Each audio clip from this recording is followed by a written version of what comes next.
What's up, everybody? My name is Cole. I'm a part-time real estate investor, a full-time legacy airline pilot, and a part-time military instructor pilot. Today, I'm talking about why it might actually be advantageous to delay quitting your day job so you can continue to pursue the real estate stuff. And the reason I say that is because if you quit your job, it's going to be really hard for you starting out to get loans. And you might think, well, it's a rental property, so it really should be able to sustain itself. But there is an aspect of the banks when they're looking at you saying, what is your personal income level? What is your personal credit worthiness, like aka what's your credit score? And when you're starting out, especially if you're younger, you may not have a huge established credit. You may not have had a car loan or rented somewhere or a utility bill or anything that's going to grow your credit. You may not have that backing. So having a job to offset some of that is huge. You can say, I don't have a massive credit score, I don't have a massive credit history, but I do have this job that's paying me. And it's enough that if nobody pays rent, I can still cover the monthly expenses for the property, which is principal, interest, taxes, insurance, etc. So having that income, even though it's not sexy, you can't put on Instagram, I quit my job when I was 21 and I'm retired now. May not be feasible. But what you can do is show this to the bank and use that as leverage to start out with your first couple deals. And then you get a couple deals under your belt, and the bank's gonna be less concerned about your ability to pay it back and more concerned about your history with them or in general. They may say, your income is the same, but you've demonstrated that you can repay loans, that you know how to manage properties. You're not running massive vacancies. You're not running massive losses. So we're willing to take a bet on you, even if you did quit your job. And you could have this conversation with the bank. You could reach out to them and say, would you guys still give me a loan even if I didn't have a job? I'm considering retiring. I'm considering changing paces with my job. Would you actually consider giving me a loan? And they might tell you, like, not yet. I think you need a little bit more time, maybe 6 more months, and we'd feel comfortable. Or maybe they'll tell you, yeah, absolutely. You don't need your job at all. We're looking at the property strictly now because you've showed us that you can repay loans, that you're a trustworthy buyer, and that you buy good deals. That's all kind of wrapped into it. So it's not as simple as just this property makes money on paper. I'm going to go get a loan. They're going to approve the loan. There's a lot more to it, and there's a lot more that has to do with the individual investor. The way I look at it is kind of like if you went to a venture capitalist and you said, hey, I have this startup idea, I want money. And you're trying to sell yourself a little bit because it's not just the business idea. It's not just the horse, it's the jockey. It's a little bit of both. So when I'm looking at this stuff, that's what I would say is maybe delay getting rid of your job until you have some properties under your belt, until maybe you've replaced your normal job's income with the income from the properties. Because at least in my experience with running a property manager and having other outside help to run these properties, 1 duplex is not going to be enough to retire off of. 2 duplexes is not enough. 10 duplexes is not enough. It sounds like it should be enough. And people are going to sell you on the internet that, yeah, if you can just buy 10 rental homes before you turn 30, there's that guy out there. There's going to be people like that are selling you the idea that you only need a couple duplexes and you're going to be good to go. You're going to be financially free. If you have 10 duplexes that all make $2,000 a month, they just make up random numbers. No one's making 20 grand a month, at least in my market, off of duplexes. But they try to sell you that idea so that way you get into their ecosystem and they try to sell you their deals or whatever the case may be. What I'm telling you is 10 duplexes is probably not going to be enough. Probably not even 20. Long term, it might work out because you're paying down the debt. They're appreciating over time. Inflation's working to your advantage. But as far as the monthly expenses and cash flow goes, unless you're managing it yourself, that's probably not going to be enough. You really have to kind of balance that with what is the quality of life that you want? Do you want a really high, expensive quality of life? Are you going to live in an expensive place? You're going to have expensive cars and you're going to go on vacations and all these things? Or are you just going to lay low and not really have a really high quality of life? That stuff is totally dependent on what you want. I'm not going to be here to dictate to tell you what you should or shouldn't want. But you have to be reasonable about what you expect to spend every month. And just because you're spending $2,000 a month to survive right now doesn't mean that's going to be the same 5 years down the road when you have a wife, kids, husband, whatever the case may be. So you have to look at what you're doing now and project that into the future to really be able to make a decision as far as quitting your job or not. And I think a lot of people want to quit their job because they want to be able to tell people that they're retired or that they quit their job even though they might be in their 20s. And that's their sign of I made it, is I retired. But I would counter that with saying, if you quit your job or you retired in your early 20s, but you can't afford anything and you have to live in your mom's basement, then I don't really know if that is the goal that most people think it might be. Like you might be selling them something that might not actually be true. It's true in a sense, but it's not really true in the way that most people would interpret it, I guess is what I'm trying to say. So be really careful with that because I think there's a lot of people that get convinced that they need to do that from the internet and they don't actually need to do that. If they just stuck with their job for another 4 years, they could build out whatever it is that they want. In this case, we're talking specifically real estate. I don't really care about anything else. I'm talking real estate specific. If you want to build a portfolio, I think in a lot of ways, your best bet is to keep your day job. If your day job doesn't pay a lot, then it might be easier to leave. If you're getting paid a lot to do your day job, then you're probably going to be sticking with it for a while until you can really build up a portfolio and prove to yourself and others that you're an effective manager, either of the business, of buying and selling, whatever part of the role that you have in that business. If you can show people that you're effective at doing that, then you're gonna be better off down the road. But it's gonna take a while to establish that, and it's gonna take a while to divest out of your normal W-2 income. If you're making $100,000 or $200,000, $300,000 a year, to replace that with just strictly rental income, just monthly cash flow, it's going to take a while. You're going to have to find a lot of good deals. You're going to have to make a lot of good decisions and reduce the amount of bad decisions. And that stuff takes time because you're human. You're going to make mistakes. You're going to buy bad deals. You're going to have unexpected things happen. And so I think people think it's going to happen really quickly, but sometimes it doesn't. Sometimes it takes time. And in my case, like I've been doing this for 10 years now, maybe a little bit more than 10 years. It's about exactly 10 years since I bought my first house, basically.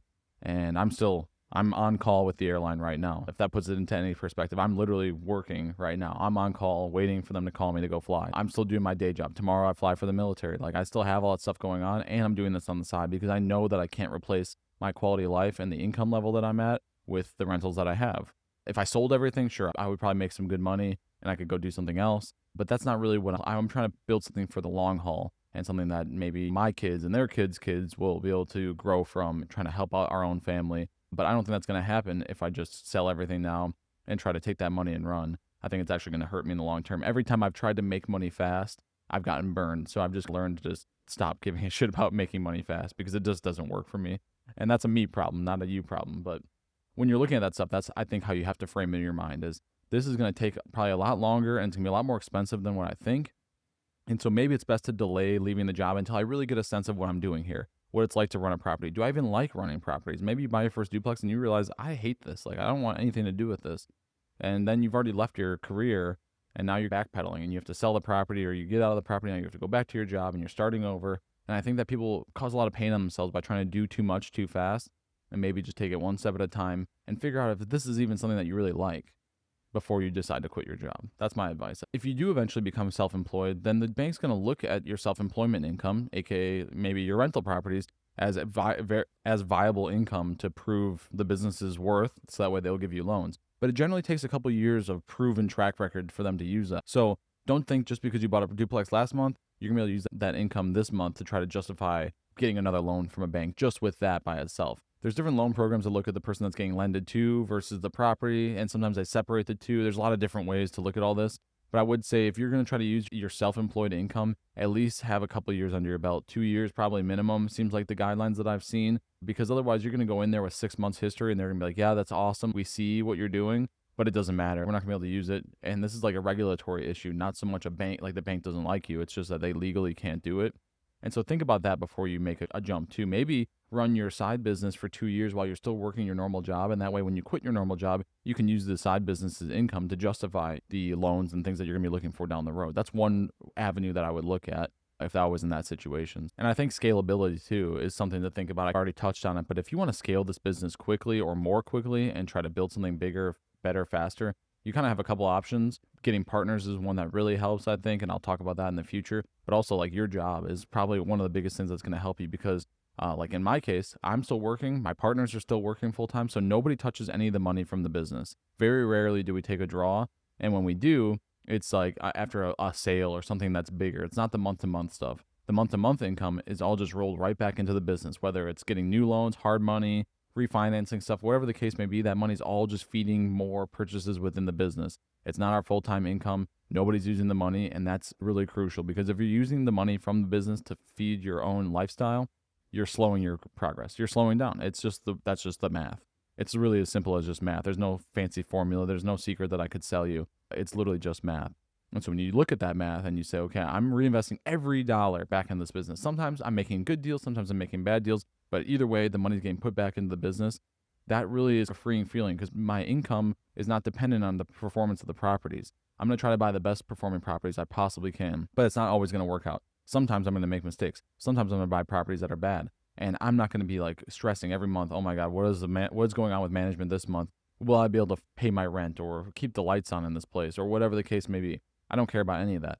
All I care about is being able to pay the bills and then reinvest all the money back into the business. So huge benefit to keeping your job. No one's going to really talk about that because everyone's selling to go quit your job and start your own business. But I don't think that works for most people. I think most people are going to fail and then 6 months end up back in their old job once they run out of money, basically. People save up 6 months of savings, start their own business, off I go. 6 months later, they're back to the business and say, yeah, it didn't really work out because they just didn't, they were failed from the start. They never gave themselves a real opportunity to succeed. And there's, of course, there's one-off cases. There's the 0.00001% of people that do it. But if you subtract out those people and you look at the vast majority of other people, a lot of it goes that way. So be very careful with that. If you're going to quit your job, make it a one-time decision, aka give yourself enough runway, either with cash or with however you set up your lifestyle, so that way you can take some hits and have some early failures and still survive. Otherwise, you're going to be right back in the same spot and maybe even worse off than you were when you started. And I would close out with this. I would say, don't quit your day job just to try to impress people, strangers mostly on the internet. It's not really something that's going to, you might get a bunch of likes, you might get a bunch of views, but it's not going to actually equate to any movement in your business generally. Some people will have that success. There is a small percentage of people where that does work, but I would say for the vast majority, it just doesn't work. And so you're trying to impress people you don't even know, and you're wasting your time. I've tried to do that before. I've thankfully learned over time not to worry about that. And I'm trying to just focus on growing the business. And I think this is the most logical way to do it, especially in this environment with high inflation, high taxes, high interest rates. This is a very tough time to build a business. And it's even more tough if you don't have a guaranteed income, aka a job. So I would think about that. I wouldn't get too rash in your decision making just to try to impress strangers. And I would just stay the course, start small, figure out if you really like this business. And once you realize that you do, then just start to double down on the things that are working. And I'll continue to try to make more videos to try to guide some people that are starting out, and we'll go from there. So if you've watched this all the way through, I really appreciate it. If you comment, subscribe, whatever the case may be, I really appreciate that. I'm not going to tell you to do anything. You guys know what to do if you want to see more of this or less of this. So anyways, I really appreciate it. It means a ton to me. I've had a couple comments now. I've gotten to interact with people, so that's really been cool. And we'll continue to build this and see where it goes. So thank you so much, and I'll talk to you guys soon. See ya.